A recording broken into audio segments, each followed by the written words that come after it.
Our next speaker, Mark Green, was New York City's first public advocate. He's currently host of a nationally syndicated radio show, Both Sides Now.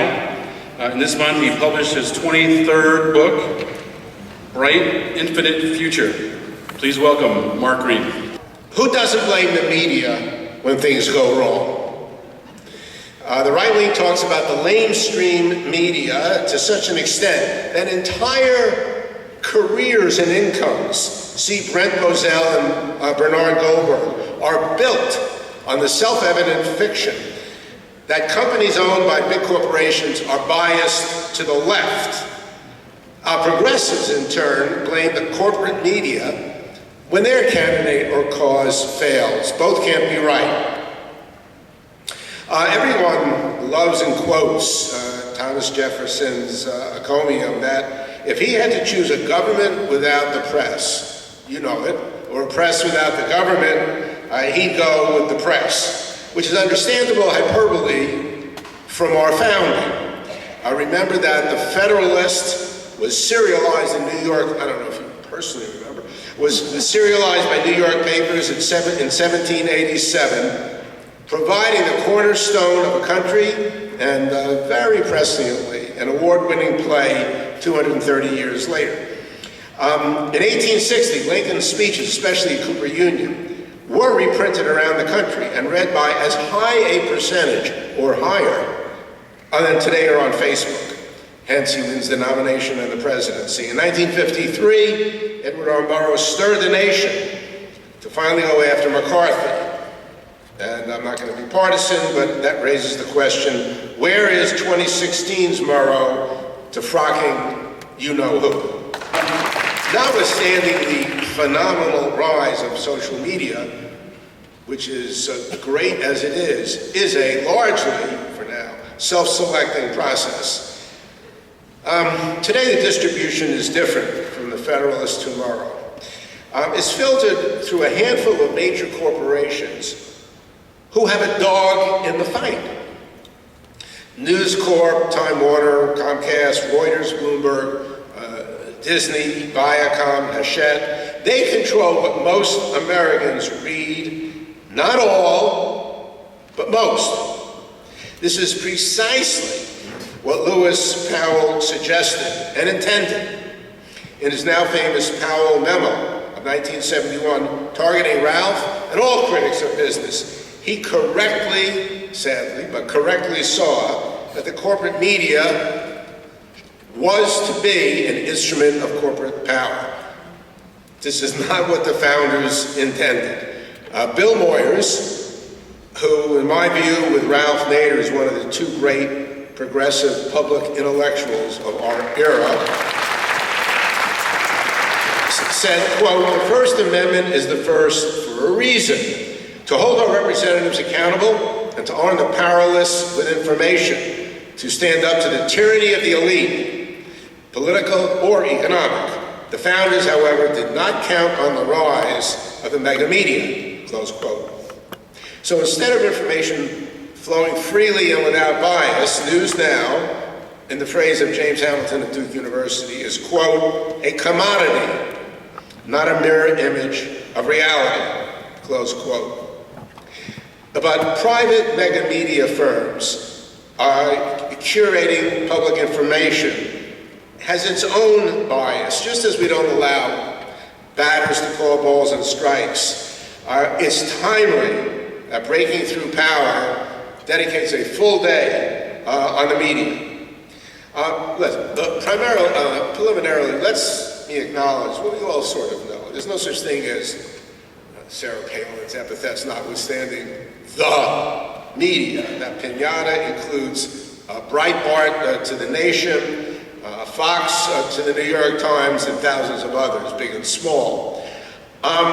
Still, it's reasonable and factual to make some observations on how well the media in general has performed during the crises affecting our economy and our democracy. Here's one measure of the failure at the risk of playing up to my friend and our host. How could it be that one person a no-name lawyer out of Connecticut who grew into, metastasized it to thousands of Ralph Naders, was the one to blow the whistle on scores of subjects, not just auto safety, over the past 50 years.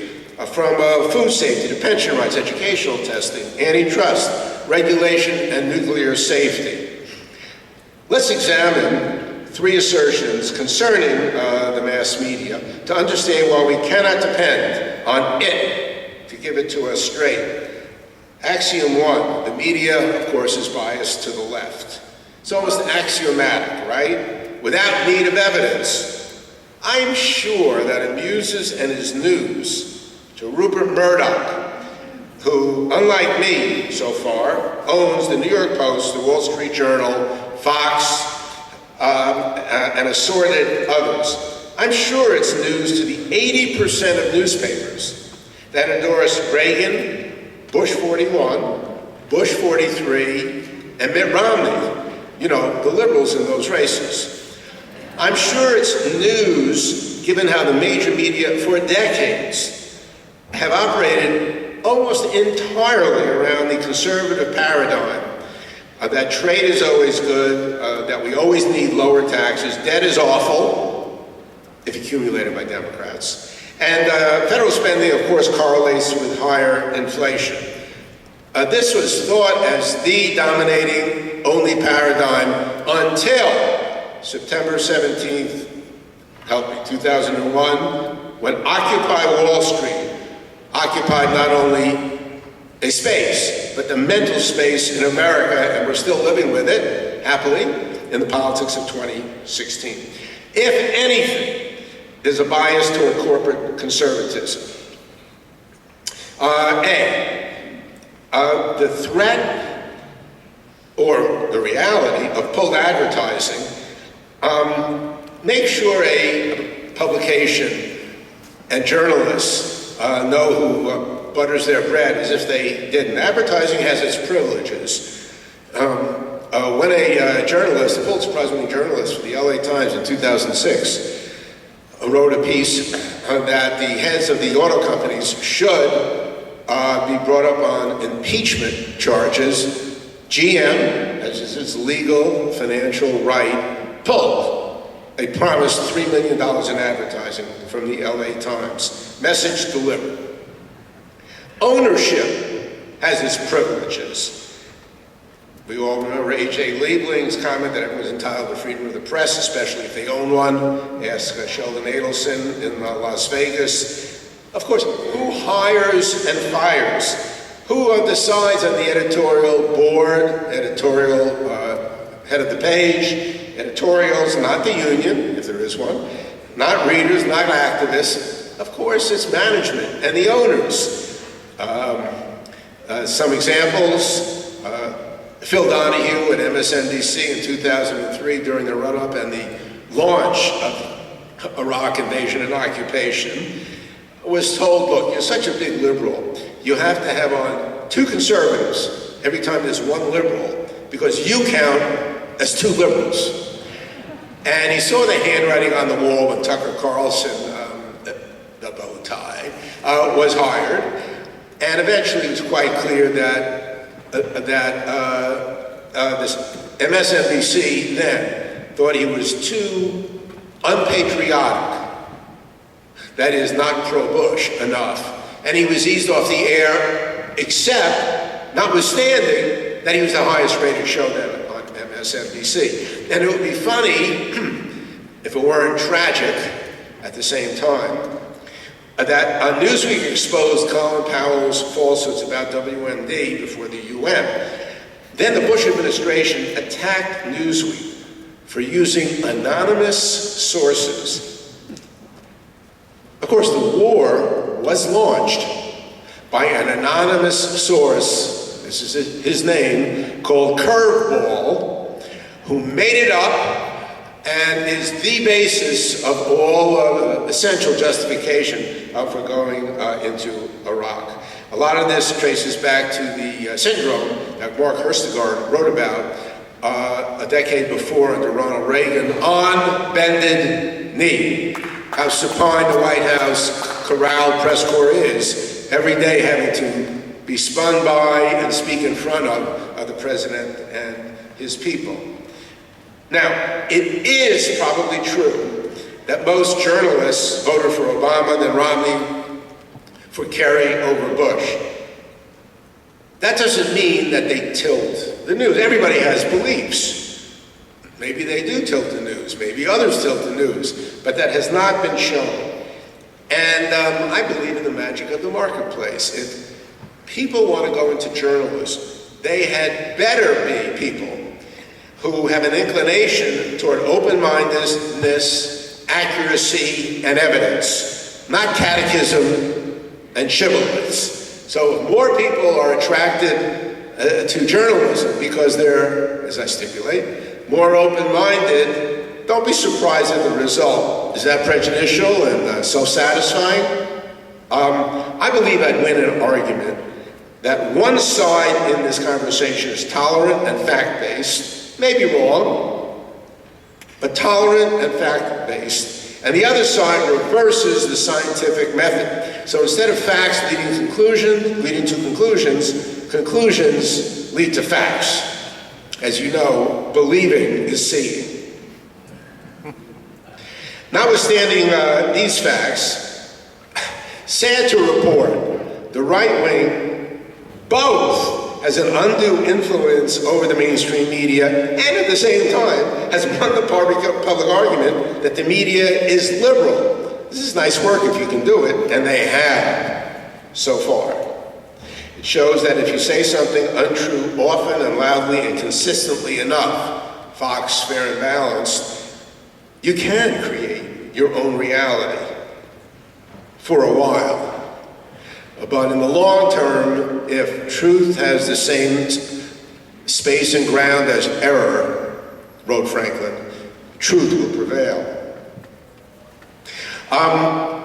The problem, though, is advertisers and owners work the refs, R-E-F-S. That is Eric Alderman's very insightful metaphor and analysis in his best-selling book, What Liberal Media? And so if the right wing is constantly yelling at the over-the-air major media, the people who run that can get nervous. For example, see This Week with George Stephanopoulos on Sunday mornings. They have had as a regular Bill Kristol, who has been called, when it comes to politics and facts, a reverse Geiger counter. If something is true, you know it if he says the opposite. And the examples are too long, and it would take the rest of the afternoon, and because it certainly can't be his charming electronic personality that gets him on. CBS has two examples of this, which I discuss in my book. They pulled the documentary with major actors called The Reagans in 2002 because it wasn't all puffery. It discussed how they ignored and pulled their punches until 20,000 Americans had died of AIDS. I think no Americans have yet died of Ebola here. And of course, there was a tremendous sky is falling panic. 20,000, not a word. Second, of course, the Dan Rather story on Bush and the Air Force being AWOL was true, had a major source that was compromised, mistake, and it was true. And of course, the victim was not Bush, but rather, as the movie Truth with Robert Redford conveyed. Axiom 2, right-wing talk radio is popular because they're just better at it. I will tell you, Rush Limbaugh is very good at what he does is unlike television when you're at home and the kids are yelling and you're cooking and you're talking. When you're in a car listening to radio, it's the speaker and you. He's talking to you. I don't know how many of you have seen, but I recommend you get it on Amazon. Who Brainwashed My Dad? Jen Senko, S-E-N-K-O. Who? I wish the media would same time fact check Donald Trump. I had just been fact-checked, and the title of the film, I was completely wrong. The brainwashing of my dad. I saw it, it's very good, and to summarize, this director and producer had a father who was a loving, normal guy, liked the Kennedys. Suddenly she was watching how he was getting cranky, attacking feminazis. Liberals are control the media, and they finally figured out, to and from his commute to work, he would listen on the radio for hours on end, cumulatively, to Rush Limbaugh. There are entire stretches of America where you can only listen to Rush Limbaugh, Sean Hannity, Michael Savage, all the Savages. 9 out of the top 10 talkers are right-wing. Partly, it's here the consolidation I mentioned before is pronounced. Clear Channel, Cumulus, Sinclair, Salem owns some 90% of all programs distributed in America. Let me say, Clear Channel, which became Premier, which is now called iHeartRadio, is trying. And to balance, they do distribute Rush, Sean, and Glenn Beck. They do distribute both sides now on weekends, which is a rounding error in Rush Limbaugh's royalties, but they're trying.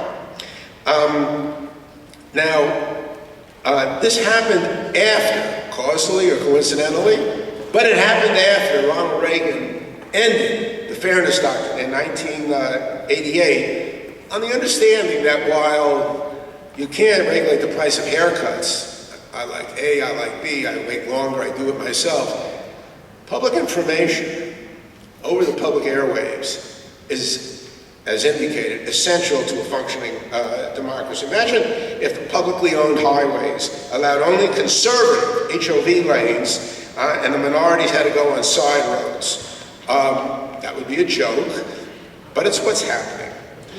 Air America. I was involved in the rise and then later in the descent. I was its last president of Air America Radio. And for what?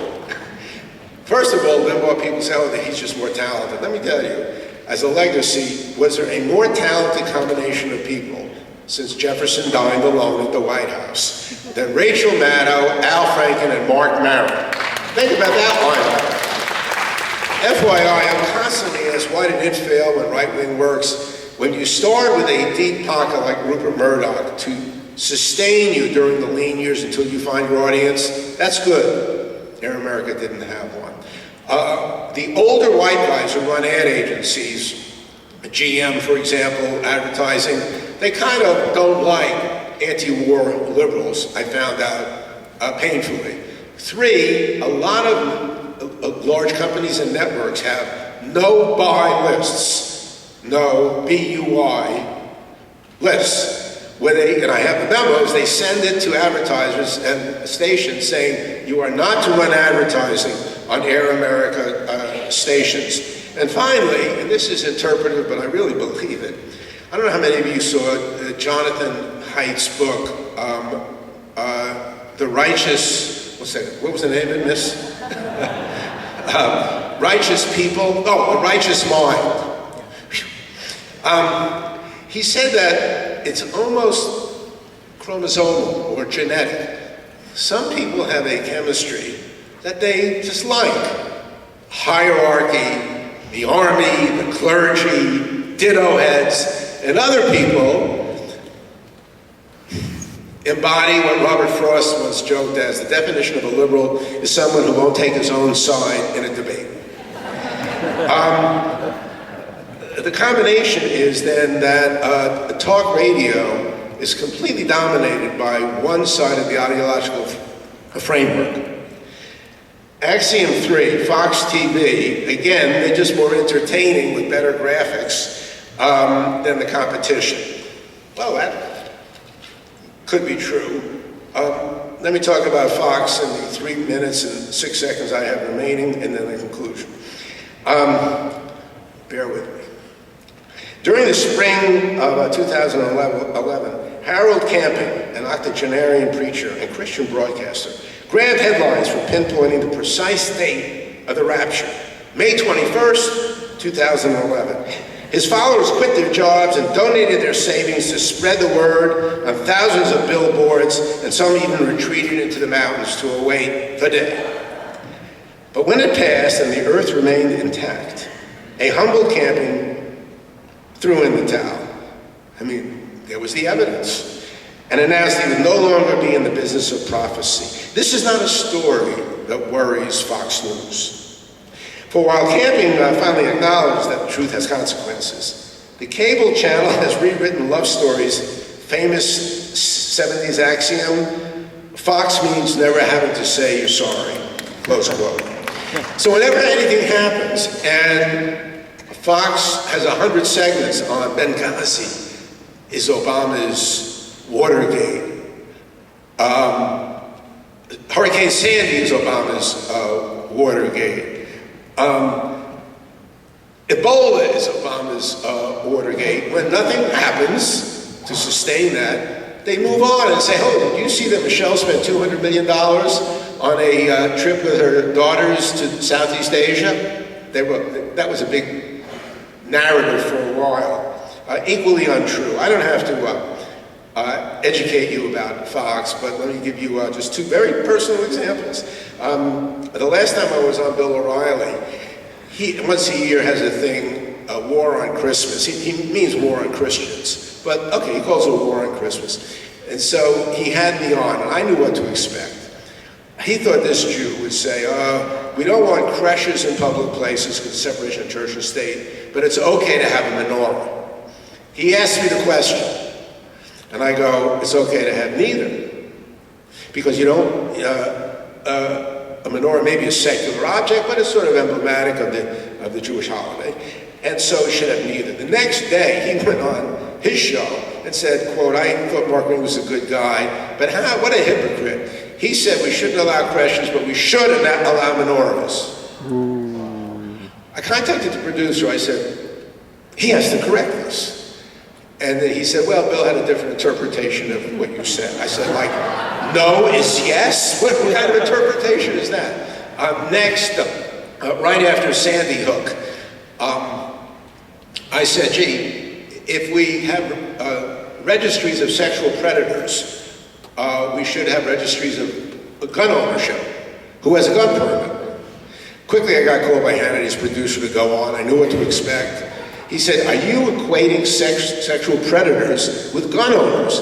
I said, no. One has committed a crime, and the other is doing something lawful. But don't you want to know if Adam Lanza is living next to you, who's a bit strange, has access to a gun? And he went into a big thing about, did you know, Mark, that George Washington said that rifles and pistols are equally indispensable, quote, they deserve a place of honor with all that's good, close quote. In that instant, I didn't know that, because Washington never said it.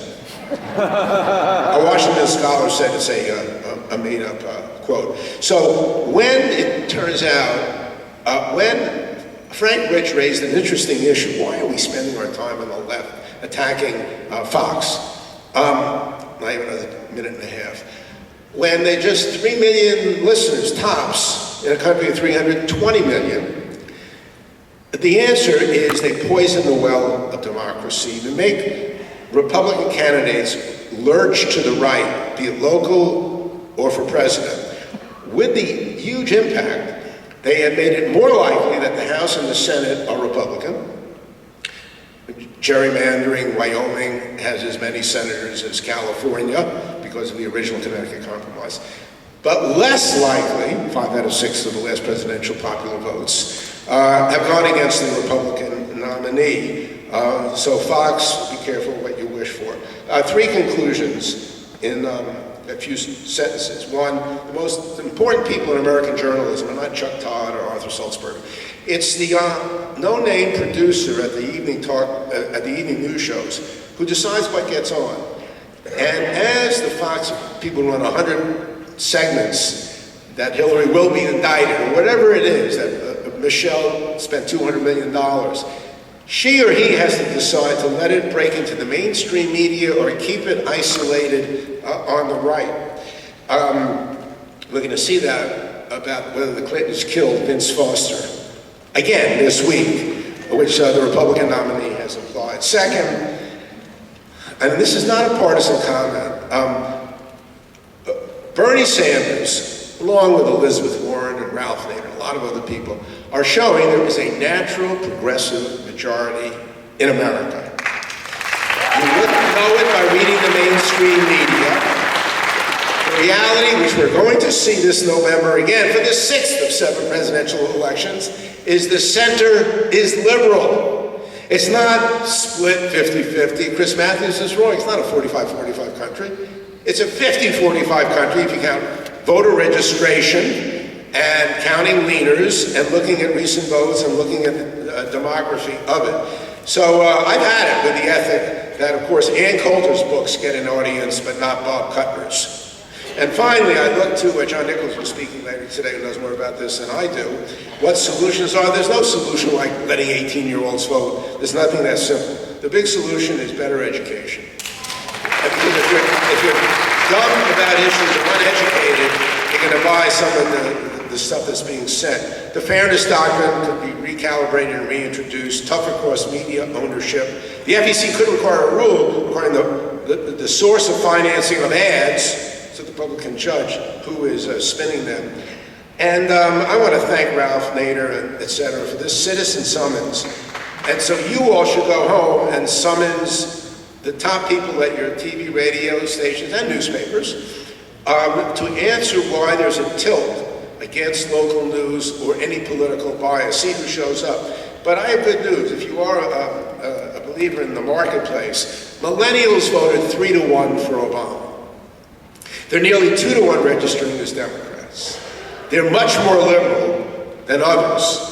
And as they mature and read and learn on their tablets rather than newsprint, I hope that the people who run the media, who want to treat it as a commodity, go where their readers are. We are entering a more progressive era, and I hope the major media act on it.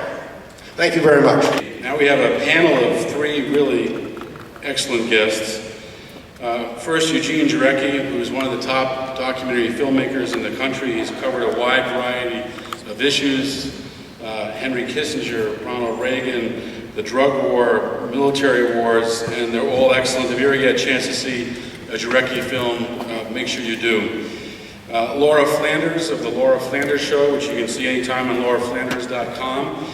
She does in-depth interviews of people who are working on these kinds of issues, the kind of interviews we don't get enough of in the media, and she's been doing it for quite a while, and she's quite good at it. And finally, Jim Naurekas, who has, since 1990, been writing and editing the bi-weekly newsletter Extra, which comes from Fairness and Accurate Reporting, and it's a newsletter that's a criticism of the media. So after you have this conference, subscribe to that so you can stay on top of this issue, because we have a lot of work to do. Well, we decided that Jim would go first.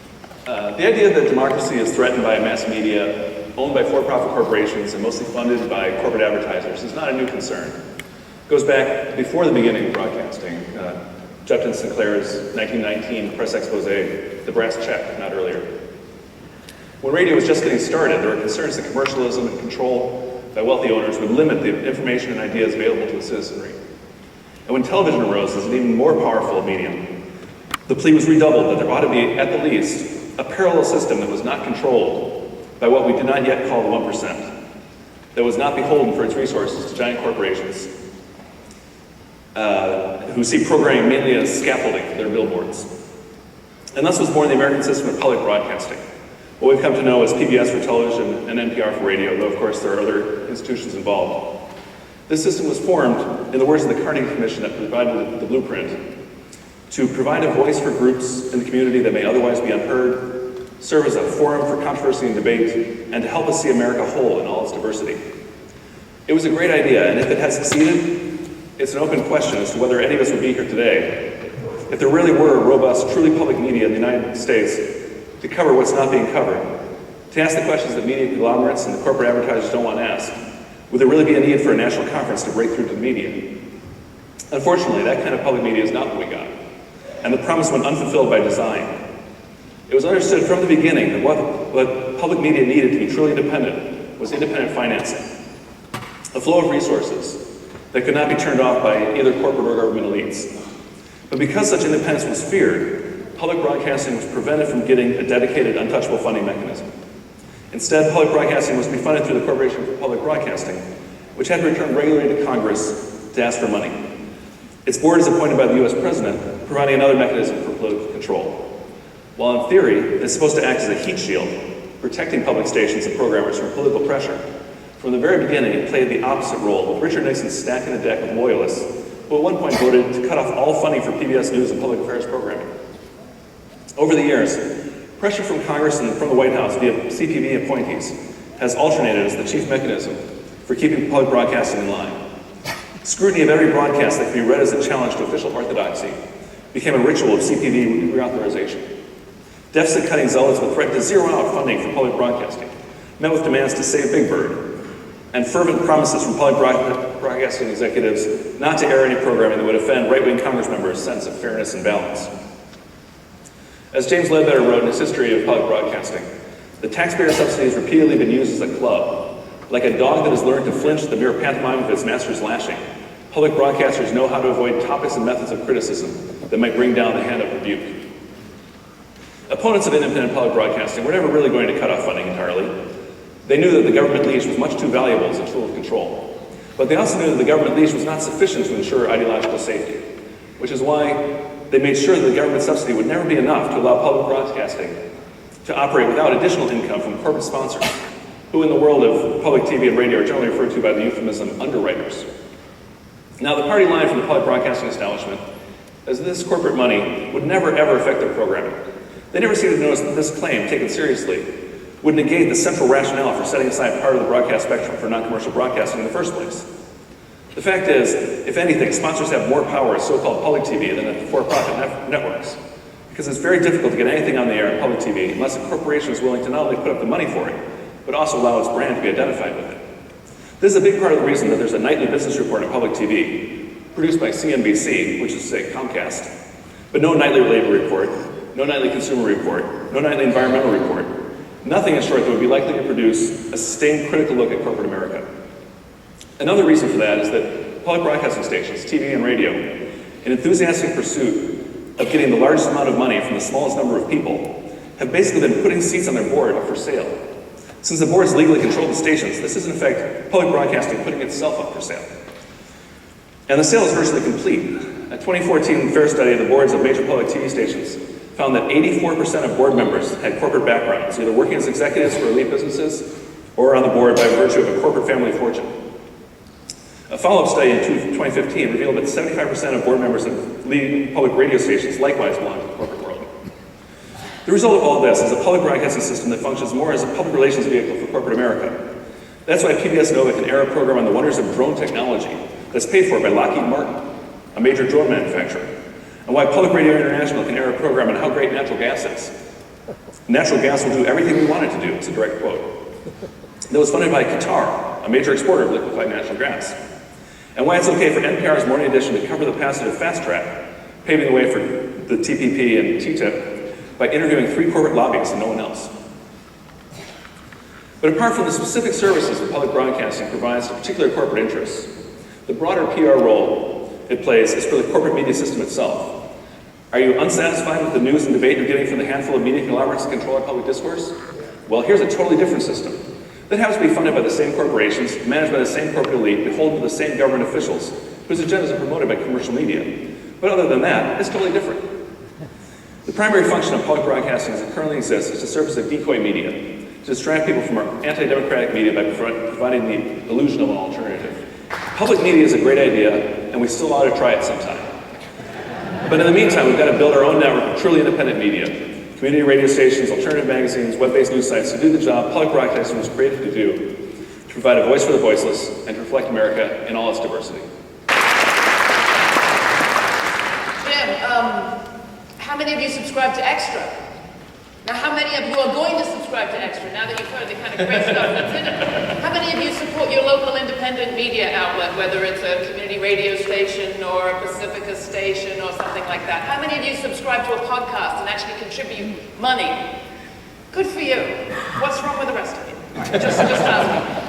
I want to say it's a great honor to be here and to be participating in this great event. And I want to celebrate and give thanks for the women who have sung in this room, Patti Smith, and also remember one woman who was not allowed to sing in this room, Marian Anderson. We have come a bit of a way. We have made some distance, some journey. I do a program that I hope helps to fill the vacuum that Jim has so brilliantly identified. And I think I can do nothing more sort of succinct than to play a quick promo reel of that show to give you a sense of what the Laura Flanders Show is. You can find it online at lauraflanders.com, also Link TV, Free Speech TV, and as a podcast. It's available at Telesur. Let's roll the tape. It's only 2.5 minutes long. Too many media outlets turn away the most important stories. I started the Laura Flanders Show because we need a different sort of media. What would our world look like if our news showed us as much collaboration as it does competition? What if we got to meet people making change right here, right now, in all sorts of ways we're usually told are impossible? What does structural racism look like in this country? So much of how we've been socialized to be human is to resist change, to try to create these institutions to take over everything. People are now beginning to question our entire system. We don't have the state, we don't have the prisons, we don't have the cops, thank God. What we do have is the wild queer feminists of color decolonial imagination. Each week on the Laura Flanders Show, I get to sit down with the smartest thinkers and doers of our time. Forward-thinking people you know, and others you'll want to know. I'm interested in what's going wrong, and also what's going right. Meet the people and the movements who are pioneering better ways of living in tune with our ecosystem and each other, and find out how you can help. Modern capitalist enterprise is the negation of democracy. Climate change changes everything. We are in for dramatic physical change to our world, one way or another. We have to see this as a global movement. We can't see our issues as just domestic issues. The Laura Flanders Show also features exclusive investigative reporting. What are the systemic issues that result in a young man being murdered? We want our community to be reinvested in, but we want to be at the table. We want to be decision makers. I knew what Katrina did here was a result of a natural disaster. What I saw out there was a man-made disaster. There's all kinds of amazing prison abolitionist work going on, and divestment is just one part of that. It's one tactic that's a part of a much broader movement. And provocative commentary. And I think women are in the forefront of the struggle against sacrifice zones because women know a thing or two about being sacrificed. The Laura Flanders Show, weekly on Telesur, Link TV, MNN, and Free Speech TV. Our podcast is available in audio and video at lauraflanders.com. Join us. This year will be the year that we do what we've been waiting for. This year will be the year that we stop knocking and kick down that door. It's gonna be anyway, already, you already know. This time we get it and go get on off their body, baby. This time we go bust the ceiling.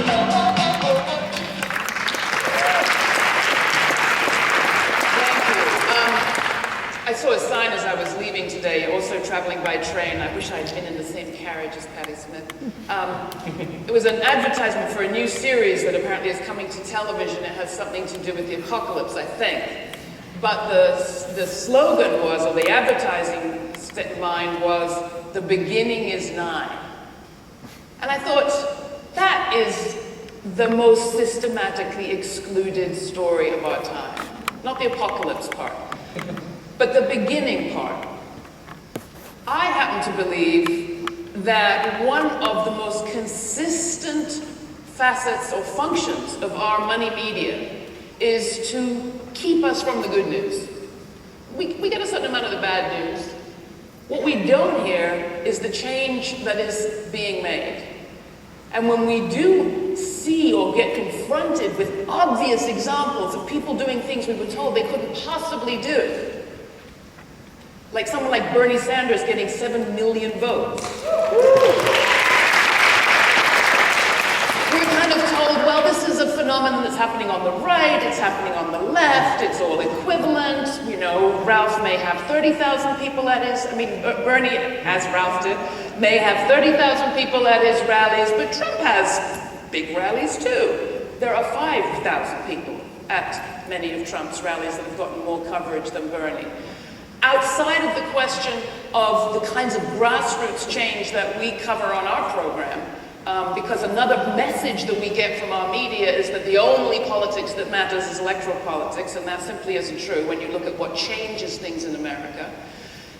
The other message that we get is that progressives and people on the left don't really care about electoral politics or aren't good at it, and that the electoral system is ossified and unchangeable.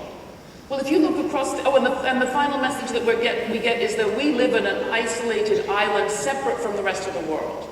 That what is happening in Greece and Spain and France and Ireland and England and Italy couldn't possibly have any relationship to what is happening here. But if you look around the world, you see on the left not just the rise of insurgent candidates within established parties like Bernie Sanders or Jeremy Corbyn in the Labour Party in England, but you see in the last 5 or 6 years the creation of something like 5 left parties. Political parties, some like Syriza that have taken power, some like Podemos in Spain that are poised to take power, some like the Five Star movement in Italy that has made a major difference to this debate, if not the policies coming out of that country, and some like where I just was in Ireland, an anti-austerity alliance that is electing people to some of the most ossified bodies of government you can find. There were 2 candidates for the anti-austerity alliance elected in to the Northern Irish Assembly just a few weeks ago. Did you hear any of that news? No. So I think when we talk about what is systematically ignored, we need to realize that, yes, the bad news is underreported, but the good news is barely reported at all. And while the beginning, I think, may be taking a long while in coming, and we have a long while still to go, what if we lived, as Patti Smith would have us live, with the sense that we could be at a beginning that is nigh, that we could have power to make the kind of change that Ralph Nader has shown us that we can make? Think of what happens every election year. We're told once every 4 years that we can make a difference, right? We're told that our vote counts, that we can change our environment, we can change the way our communities are organized. We're told we can do that through voting. And then we are told to sit back and let our elected officials represent us for the next 4 or 8 years. We need to turn that around and say, as Jean-Bertrand Aristide of Haiti said, that democracy elections aren't a sign of democracy, they just take the temperature of democracy. What is democracy is what happens all year round. And we need media that cover movements that put people in the picture of our change making, not once every 4 years as they vote for somebody else and cast their eyes upward praying for a leader that will save them, but every day can make changes in their communities and make the kind of change that has brought us to a situation where we can have this forum here today in the very hall that Marian Anderson was excluded from half a century ago. I think the beginning is maybe on its way. I think even better than that, I think we're in the middle of it. We need a media that reflects that. And unfortunately, it's not going to be paid for by the people and the corporations that bring us the way things are now. It's going to be paid for by us who want to see this change. So if you haven't paid your pledge to the media that supports you, please do it now. Thanks. It's a pleasure to be here and a huge honor to be at anything Ralph tells me to do, I do, because I think we understand that despite the malignant efforts of the Democratic Party to pretend away their own shortcomings as having had anything to do with Ralph Nader is a hero in American life. From anywhere close and in very trying times, his capacity to gather us is of such beautiful value, and I'm thrilled to be able to think out loud with everybody here. I confess to being at a time of my life where the questions are outstripping the answers for me. The volume of everyday life, the new issues that we take on every day. Ralph brought to my attention some years ago the idea that in the modern era, one of the great vulnerabilities we have in a busier and busier time is just the sheer volume of obscenity that's thrown at us, sheer volume of transgressions against human dignity, regressive steps away from the Enlightenment that come at us in battalion, not as spies, and it keeps you juggling to keep up. And so I confess to a certain measure of confusion at the world in front of me as a media maker. I think it's a seismic time we're living in, and I think we have to recognize that we've gone almost sleepwalking into the future in a way. We walked from a past in which it had taken centuries and centuries to fashion standardized norms about conduct, particularly about governance and about the relationship between systems of power and people. And it took quite a lot to get to the place we got to, and the Enlightenment bears an enormous honor in having sort of been the pinnacle of that process. We now find ourselves hearing more and more very anti-Enlightenment thinking. And I think what's happening there is that as we spent all that time to get to that place, which was ever a work in progress, this country was broken from the start by genocide and by slavery and by the oppression of a wide range of rights of those who weren't white males. We still were a work in progress. Somebody said to me a few days ago, oh, it was always crappy. I don't know where you get the idea that it was once so great. And I said, well, I don't know if it was once so great, because I'm well aware of the genocide and the slavery and the oppression. But I'm aware that the trajectory, that arc of history that King talked about, it was directed toward progress. We are seeing a process that did begin with global slavery, and while we will hear that there are more slaves in the world today than at any other time in human history, the idea of slavery was made pariah. It is unthinkable now that a woman would be dragged by her hair. It's unthinkable. So many things that once couldn't happen are now a reality, down to having a person of dark complexion in the White House. And so I have to say back to the cynic, yes, it was broken, but it was a work in progress. Where you reach a problem is where you start to see regressive steps backward, not toward progress. Where generations of Americans look ahead to their children being less well off than they, from a socioeconomic standpoint. But what about from a human dignity standpoint, where you're really asking yourself, are we on a path toward greater democracy, or are we on a path toward greater concentration of power away from democracy? And that's where I'm giving pause and where I'm made confused by current events. So as a media maker, I look at the situation and I see that we took the natural state of things, the bank, the school, the post office, the follies. We took that town square that we thought of, if you imagine sort of It's a Wonderful Life, Bedford Falls. And what's happened is it's been transformed now into a digital commons. Okay, so now you go to online banking, you get your news online, you get your entertainment digitally. The shopping you do, it's not the general store, it's an online set of factors. All of these conversions are happening, and yet it doesn't seem to me that we're carrying the regulatory instruments that it took centuries to develop with us into that digital future. So I interviewed Julian Assange a year or two ago. I broke him out of the embassy in London. I don't know if you know that. Yes. I didn't break contemporary law, but I broke future law, because I broke him out of the embassy pixel by pixel. We took him as a hologram to the island of Nantucket, where they were doing one of those TED Talk type things, and we brought Julian in full body, sitting there with me.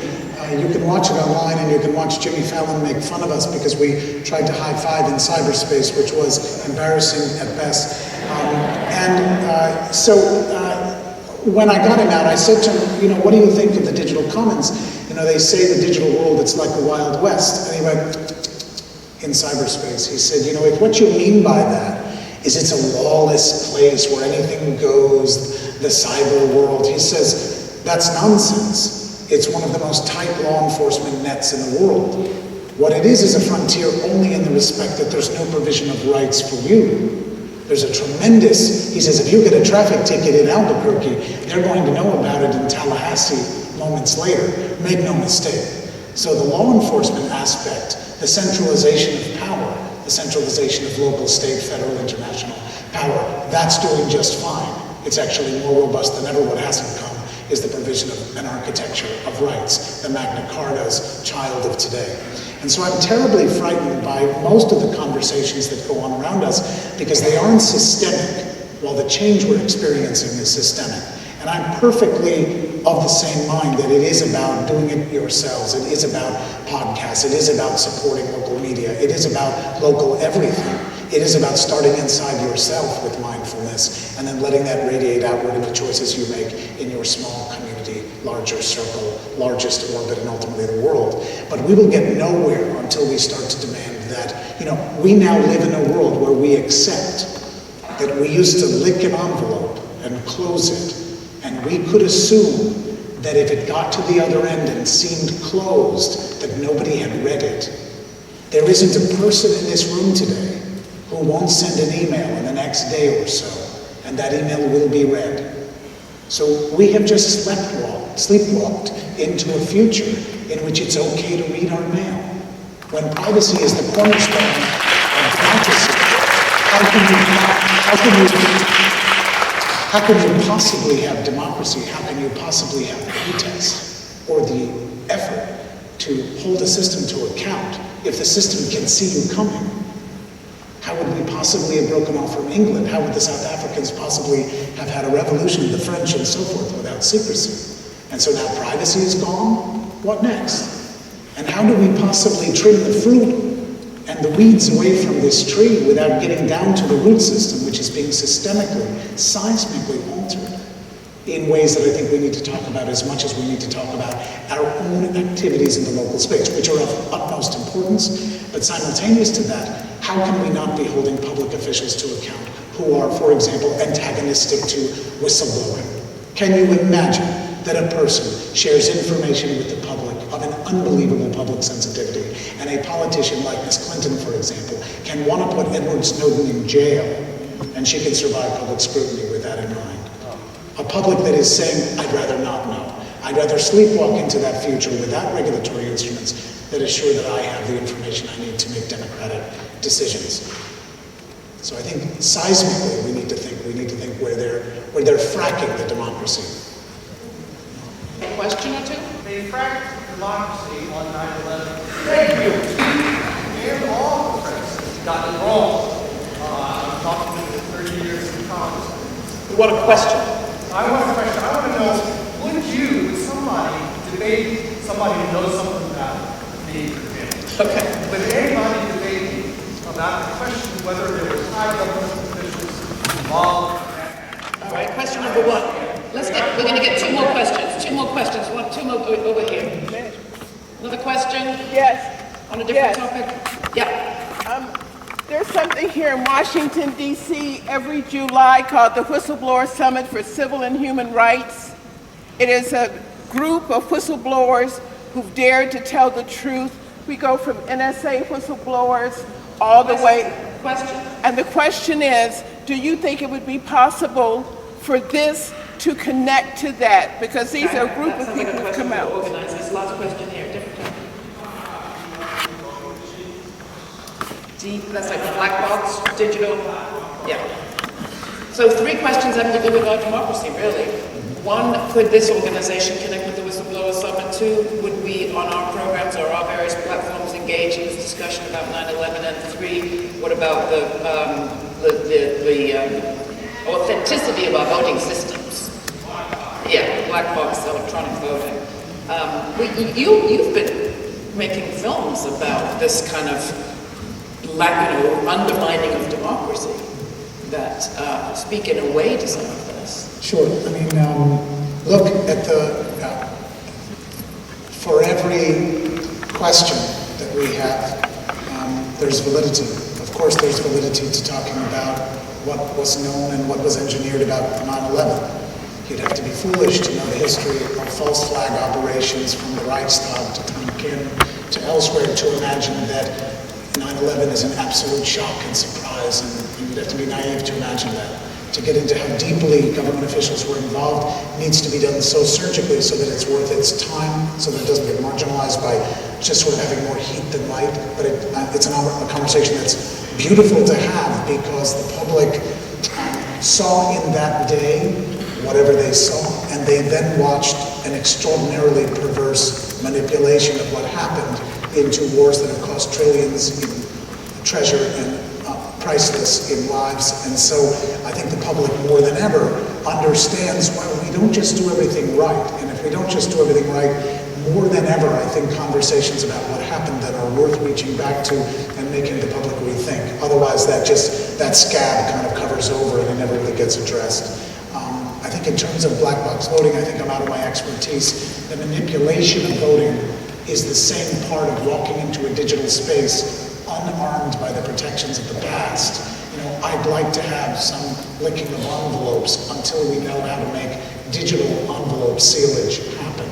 And I think that's clearly not happening. And so we're just letting ourselves move on. I would add to that, one of the challenges, and it relates to the whistleblower story as well, one of the underreported stories that I think deserves more attention is the way that cross-sectoral movements are coming together, whether it is multiracial groups finally focusing on violence against people of color at the hands of police under the Black Lives Matter movement, whether it's the public union representatives supporting the Occupy movement.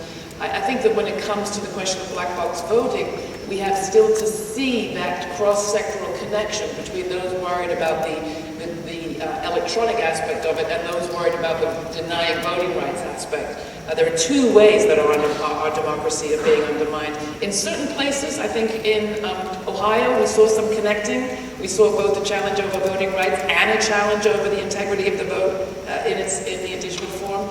But that's the sort of media that we need that would challenge people. Okay, well, you care about black box voting. Do you care about the voter exclusion laws? You care about the ID laws? Do you care about the electronics? And bring some of the science into the studio to talk about it. So that's sort of my very brief response. I think unless you have a response, Jim, we might be out of time. I'll say one thing about the woman who asked about the whistleblower conference. I think everybody should go to whistleblower conferences. Everything should be done to do two things about whistleblowing. It's in two stages. We have whistleblowers here, we have Priyaku here, we have Vinny here, we have Lawrence Wilkerson here, the extraordinary hero Lawrence Wilkerson. It is so crucial that two things happen. The first step with the whistleblower is to make a hero of the whistleblower and make it known that it is the most elemental form of righteousness to blow a whistle on an unfair, illegal order, on an illegal law. But the second thing is to make whistleblowing no longer heroic, but simply normal, the normal thing that anyone would do, so that all of us in our walks of life that may be predatory, the ways in which we use products that hurt people, the way in which we are wearing clothing made by slaves, the way in which we are running power that is made on wars and on the backs of other smaller, less defended societies.